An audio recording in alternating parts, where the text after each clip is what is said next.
Greetings, everybody. Happy Monday. Welcome to Unit 2 in English 110.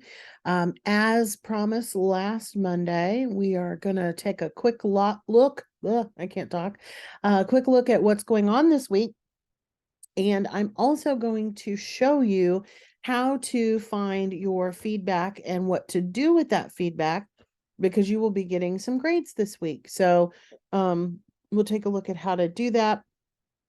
I've got another template for you for this unit's writing assignment. So we'll take a look at all those good things. All right. Let me open two things here so we have both of them open. And we're going to look at the course first and not the document.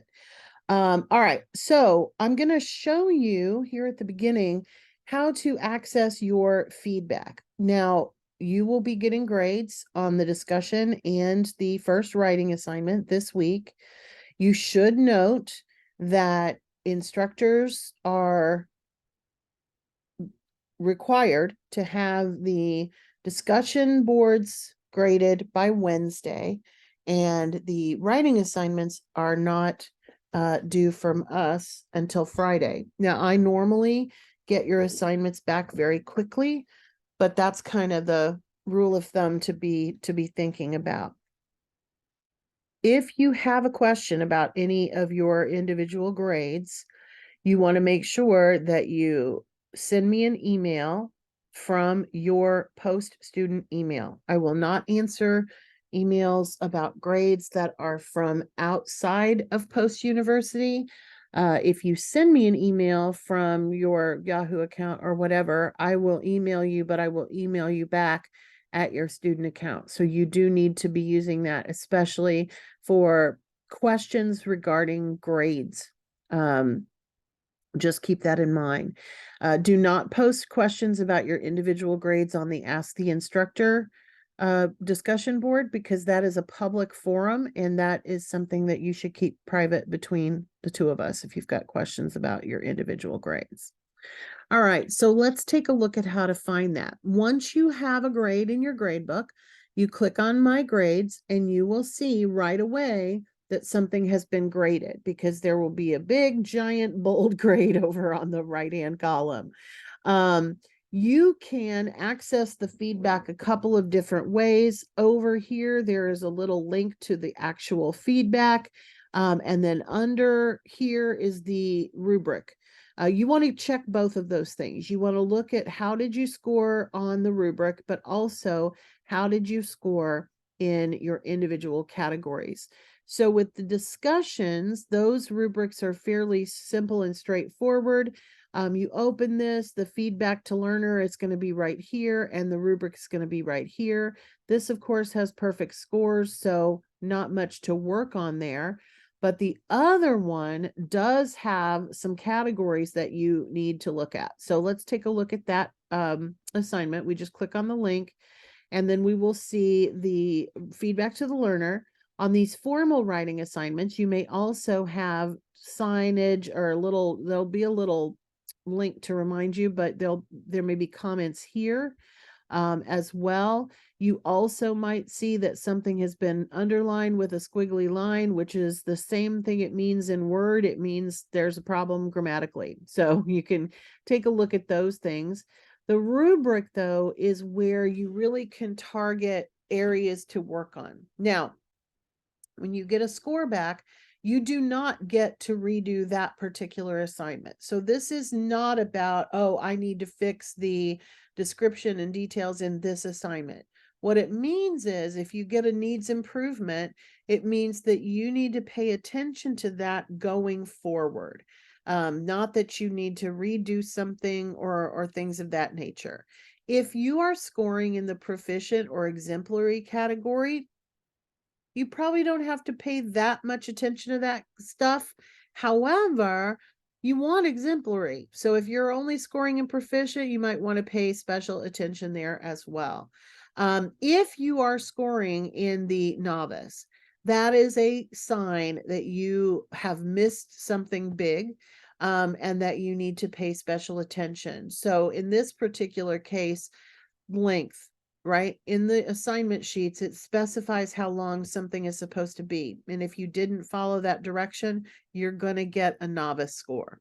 Okay, so you've got to pay special attention and make sure that you are meeting all the requirements, which is one reason we do these walkthroughs. Okay, so that's how you locate your feedback. All right, in Unit 2, we are focusing on finding reliable sources in order to help build essays down the road. Now, we are only writing one major essay in this particular class. It's the argument essay. It's due in week 7, but we are going to be working on that throughout the term. So we're going to do pieces and parts as we go along. And one of the main things, one of the main hallmarks of that paper is that we need to be using good resources. Good resources come from the library and not the open internet. Now, I realize sometimes it's tricky because we use the same web browser to access the post-university library than we do to Google. But there is a big difference in looking for something on Google and looking for something through a library, whether it's post library. Your local libraries would have websites where you can look for sources as well. The good news is in the modern age, we don't really have to walk or drive or anything to a library unless we need it for computer access, which reminds me, I did want to mention, I know that a few of you are having computer issues, which happens all the time. I get it. But when you are in an online class, you might want to make some time each week until your computer issues are fully resolved at home. You might want to make some time to go to a library to work on the computers there. You can do a lot of the work that we have for the course on your phone, but certainly not all of it. When it comes to writing the formal writing assignments, which you have almost every week, there's a few weeks that you don't, but you will need to submit those in Word format or a PDF. It's very, very difficult to get that set up properly on the phone. So especially for those formal writing assignments, please make some time to go use a computer if you are having issues at home. So, as usual, you have an overview, you have objectives, and you have activities. As you note on the activities, there are 2 graded assignments, just like last week. One is the unit discussion, the other is the writing assignment. You do have a brand new set of readings and resources, and you should read all of them and do all of the activities within here before tackling your written assignments. You've got a couple of articles to read. You've got an optional tutorial. I really do recommend you take some time to learn about Academic Writer. It's a great resource, and a lot of people just kind of skip over it. But so try to make some time for that as well. And then this is a big important one. One of the things we're going to be doing throughout the term is using research in our writing. And when we use research in our writing, we have to give credit to the place where we got it. The first way that we typically do that is by directly quoting an author or an article, whatever, may not have a physical author. But you're going to be looking at 3 different ways that we use sources. One is to quote directly, meaning we use it word for word. We put our quotation marks around it, and we are going to cite all of these. The second way that we do that is by paraphrasing, meaning we take some information and we put it in our own words. That's trickier because we still have to cite that source, but it's now not got quotation marks around it. So sometimes we forget to cite. You can't forget. Okay. That's what we're here to learn, but you can't forget that. And then finally, summary is when we condense information. We are putting it in our own words, but maybe you take a whole paragraph and you summarize what the author said into one sentence, or you take a whole essay and you summarize it by writing a paragraph. In all cases, it has to be clear where that information came from. So do not skimp on taking advantage of this activity. This is the primary place where you're going to be learning how to use what we call in-text citations. You have 2 pieces whenever you cite something. You've got the in-text citation, which is a tiny little thing in parentheses, and then you've got the reference page. Most people know they have to have a reference page, or if you learned it in MLA, you might think of it as a works cited page, but it's that list at the end of the sources that were used. But if you have the list of sources that are used and you have no in-text citation, you've not cited your sources. So do the activity. Finally, you've got a video on how to access the library. Again, you're going to need it. You're going to use it this week. So you absolutely must do this video before you tackle the written assignment. Otherwise, you're going to struggle with the written assignment.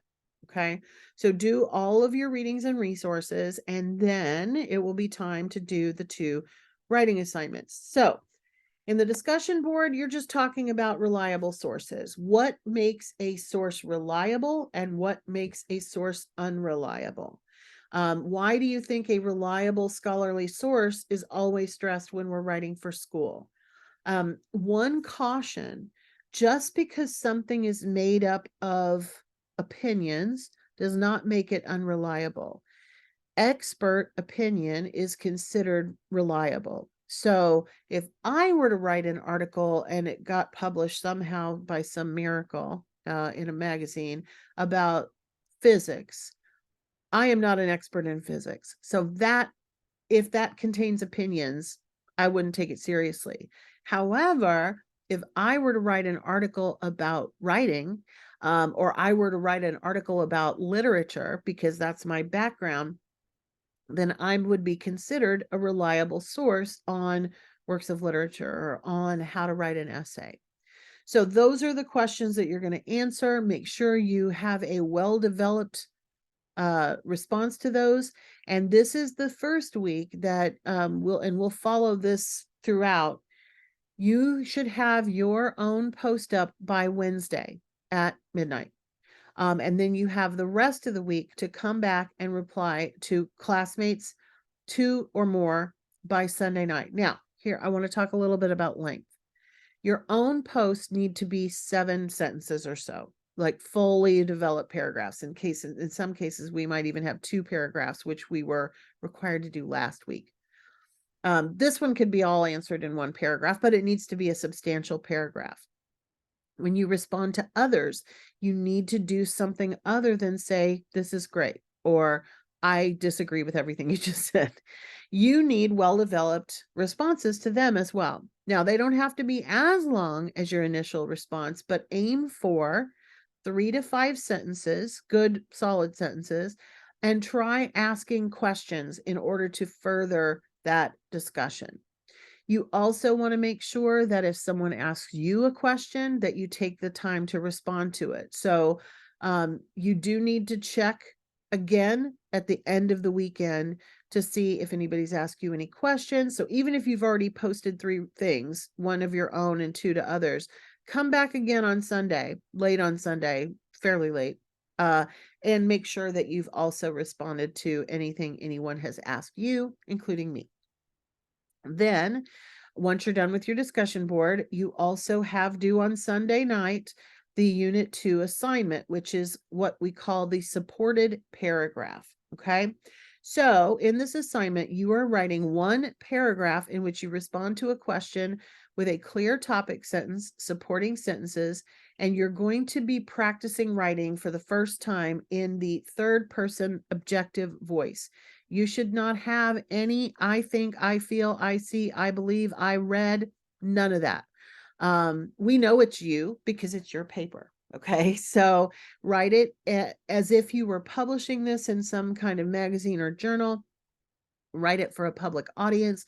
Don't refer to the class name. Don't refer to the assignment name. Just write a summary and support it of the article that you have chosen. Okay, so let's look at the Unit 2 assignment sheet.